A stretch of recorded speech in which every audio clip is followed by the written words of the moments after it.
प्रिय छात्राओं, नमस्कार। आज हम महाकवि धनंजय विरचित दशरूपक के प्रथम प्रकाश के अंतिम सोपान की ओर आगे बढ़ रहे हैं। दशरूपक की रचना के प्रकार आदि के बारे में हमने विस्तार से पढ़ा। रूपक के भेदों के नामोल्लेख, अर्थ, प्रकृति, अवस्थाओं आदि के बारे में, संधियों, संधि के अंगों और उनके प्रयोजनों को भी हमने विस्तार पूर्वक पढ़ा। अब विषय वस्तु का विभाजन दूसरी प्रकार से भी किया जा सकता है।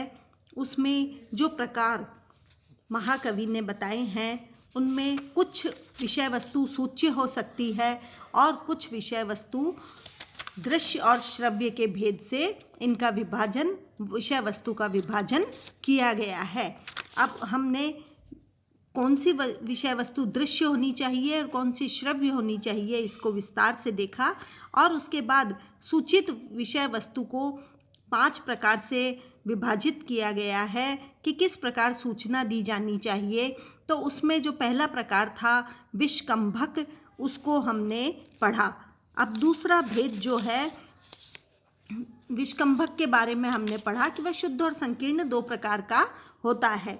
उसके बाद जो अंश आज हम प्रारंभ करेंगे अथ प्रवेशक है कि अब प्रवेशक की परिभाषा बताते हैं कि तद्वत अनुदात्तोक्त्या नीच पात्र प्रयोजित है प्रवेशो अंक द्वयस्यांत है शेषार्थस्योपसूचक है कि तद्वत उसी तरह अर्थात विष्कंभक की तरह ही अतीत और भविष्य की कथांशों को जोड़ने वाला जो सूचक होता है वह नीच पात्र प्रयोजित है, अधम पात्रों के द्वारा प्रयोजित होता है, अर्थात प्राकृत भाषा में संपादित किया जाता है या प्रयुक्त किया जाता है।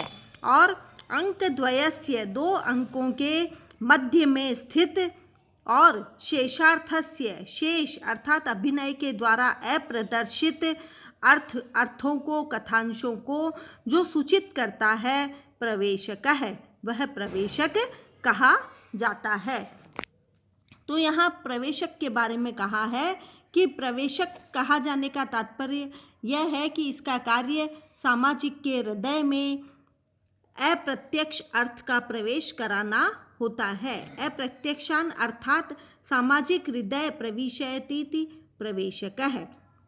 विष्कंभक और प्रवेशक दोनों में जो मूल अंतर हमें दिखाई देता है वो हम इस तालिका के माध्यम से देख सकते हैं कि विष्कंभक अतीत व भावी कथांशों का सूचक है जबकि प्रवेशक अतीत व भावी कथांशों का सूचक है। दोनों में समानता है या दोनों में यहाँ भी अतीत और भावी कथांश है, वहाँ भी अतीत और भावी कथांश है।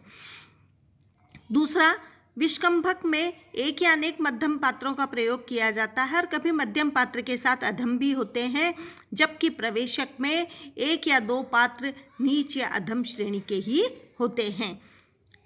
विष्कंभक की भाषा प्रायः संस्कृत होती है किंतु नीच पात्रों की भाषा शोर श्रेणी व प्राकृत भी हो सकती है, जबकि प्रवेशक इसकी भाषा संस्कृत कभी नहीं होती है, प्राकृत भी निम्न श्रेणी की यथा मागधी, शकारी, आभीरी, चांडाली, पेशाची आदि होती है। विष्कंभक का प्रयोग नाटक के प्रथम अंक की प्रस्तावना के पश्चात तथा बाद के 2 अंकों के मध्य में भी हो सकता है, जबकि प्रवेशक का प्रयोग सदा 2 अंकों के बीच में होता है, नाटक के आदि में कभी नहीं होता है। विष्कंभक जो है यह इतिवृत्त की टूटी कड़ी को जोड़कर विस्तृत अर्थ को संक्षेप में प्रस्तुत करता है, जबकि प्रवेशक रूपक की कथावस्तु टूटती कड़ी को जोड़कर विस्तृत अर्थ को यह भी संक्षेप में प्रस्तुत करता है और साथ ही विष्कंभक से शेष सूचना इसमें दी जाती है। प्रवेशक का उदाहरण यथा वेणी संहार का 3य अंश, राक्षस मिथुन का वृतांत आदि के अंतर्गत हम इसे देख सकते हैं। तो ये दोनों में मूलभूत से समानता और अंतर को यहाँ इस तालिका के माध्यम से स्पष्ट किया गया है।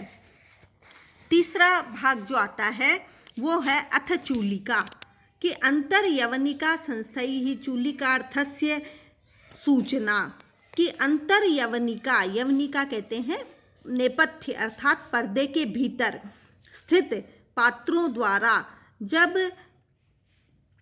किसी वस्तु विशेष की सूचना दी जाती है तो चूलिकार्थस्य सूचना, वह चूलिका नामक अर्थोपक्षेपक कहलाता है। अर्थात पर्दे के भीतर स्थित पात्र के द्वारा किसी कथा वस्तु की जब सूचना दी जाती है तो वह चूलिका कहलाती है। जैसे भवभूति के उत्तर रामचरित नाटक के द्वितीय अंक के आरंभ में तपोधना आत्रेयी का स्वागत है। इसके पश्चात आत्रेयी प्रवेश करती है। वासंती के द्वारा आत्रेयी के आगमन की सूचना दी गई है, अतः यह चूलिका है। तो पर्दे के भीतर स्थित रह करके जो सूचना आदि दी जाती है वो चूलिका के अंतर्गत आती है। अथ अंकास्य, फिर चौथा अंग आता है अंकास्य, कि अंकांत पात्रैहि अंकास्यम छिन्नांकस्यार्थ सूचनात्, कि जहाँ अंकांत अंक की समाप्ति के अवसर पर पात्रैहि उस अंक में प्रयुक्त पात्रों के द्वारा जब छिन्नांक अंक में छूटे हुए अर्थ की सूचना दी जाती है वहाँ अंकास्य होता है। कि इसके अंतर्गत अंकास्य के अंतर्गत जहाँ अंक की समाप्ति होने पर उस अंक में प्रयुक्त होने वाले अंत में अभिनय करने वाले पात्रों के द्वारा छूटे हुए जो अंश उस अंक में नहीं आया है और छूट गया है उसकी सूचना दी जाती है, वह अंकास्य के अंतर्गत समाहित किया जाता है, वह अर्थोपक्षेपक अंकास्य है। और अंतिम है अंकावतार। अंकावतारः तु अंकान्ते पातोंकस्य विभागतः है, कि वहाँ जहाँ अविच्छिन्न रूप से बिना क्रम टूटे हुए पूर्व अंक के कथाक्रम में ही अंते दूसरे अंक की वस्तु का अवतरण होता है, वहाँ अंकावतार होता है। कि जहाँ पर एक विषय वस्तु बिना क्रम के टूट गई है और उसका पूर्व अंक की कथाक्रम में दूसरे अंक की वस्तु का कथावतरण हो रहा है, वहाँ अंकावतार कहा जाता है। इसमें सूचना के लिए अन्य पात्र के प्रवेश के बिना ही पूर्व अंक के उपस्थित पात्रों को ही पात्र बनाकर पूर्व अंक के इतिवृत्तांश को बिना विच्छिन्न किए हुए दूसरा अंक अवतरित हो जाता है और विष्कंभक, प्रवेशक, चूलिका या अंकास्य आदि का प्रयोग जहाँ पर नहीं किया जाता है वह अंकावतार कहलाता है। तो इस प्रकार से ये 5 अर्थोपक्षेपकों का वर्णन जो है वो सूच्य वस्तु के लिए प्रयुक्त किया जाता है। यहाँ अंकास्य और अंकावतार को एक तालिका के माध्यम से इनके साम्य और वैषम्य को प्रकट किया गया है।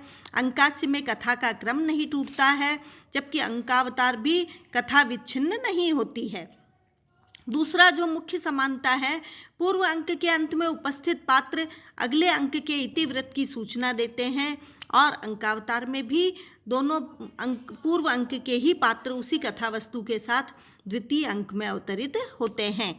3 विषमताएं, असमानताएं जो है कि अंकास्य प्रथम अंक के अंत में घटित होता है, जबकि यह अंकावतार जो है वो द्वितीय अंक के प्रारंभ में पूर्वांक के पात्रों के अवतरण के साथ ही घटित होता है। दूसरी विषमता जो है, इस अंकास्य के अंतर्गत अगला अंक पूर्व अंक से असंबद्ध रूप से विश्लिष्ट कथा वस्तु से आरंभ होता है, जबकि अंकावतार में पूर्व अंक के अंग रूप में ही आरंभ होता है। और तीसरा जो भेद है वो कि अंकास्य के अंतर्गत द्वितीय अंक की कथा वस्तु की सूचना प्रथम अंक के अंत में दे दी जाती है, जबकि अंकावतार द्वितीय अंक की कथा वस्तु की सूचना उसी अंक के प्रारंभ में पूर्व वर्णित पात्रों के अवतरण के साथ ही हो जाती है। तो इस तालिका के माध्यम से इन दोनों में जो साम्य और वैषम्य है उसको भली भांति प्रकट किया जा सकता है और इसे इस रूप में देखा गया है। अब फिर आगे कहा गया है कि एभिः संसूचयेत् सूच्यं दृश्य अंकैः प्रदर्शयेत्।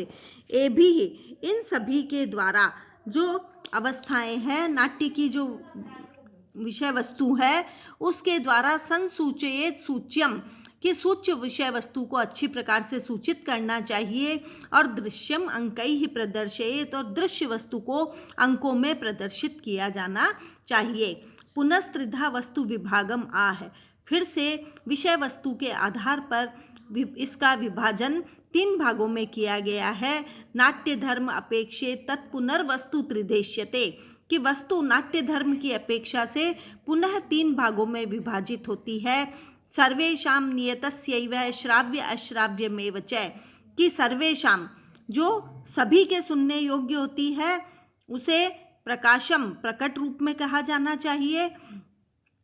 सर्वेषां सबके लिए, नियतस्यैव कुछ निर्धारित लोगों के लिए अर्थात सीमित जनों को ही सुनने योग्य वस्तु जो है वो नियत श्राव्य है, और अश्राव्यम जो किसी के भी सुनने योग्य नहीं है ऐसी विषय वस्तु अश्राव्य होती है।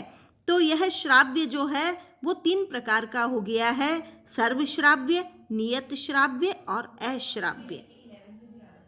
अब सर्वश्राव्य क्या है उसको बताया है कि सर्वश्राव्यम प्रकाशम स्यात् श्राव्यम स्वमतम स्वगतम मतम, कि जो सर्वश्राव्य है सभी के सुनने योग्य जो वस्तु होती है प्रकाशम, उसे प्रकाश शब्द से कहा जाता है, और जो वस्तु सभी के सुनने योग्य अश्राव्य होती है, सुनने योग्य नहीं होती है, उसे स्वगत मतम अपने मन ही मन या स्वगत शब्द से कहा जाता है।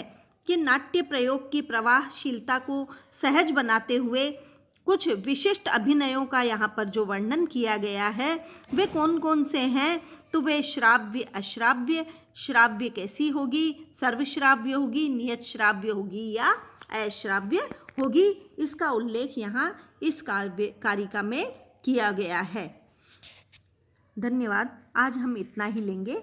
आगे प्रथम प्रकाश का अंतिम पड़ाव जो है वो हम कल देखेंगे। धन्यवाद।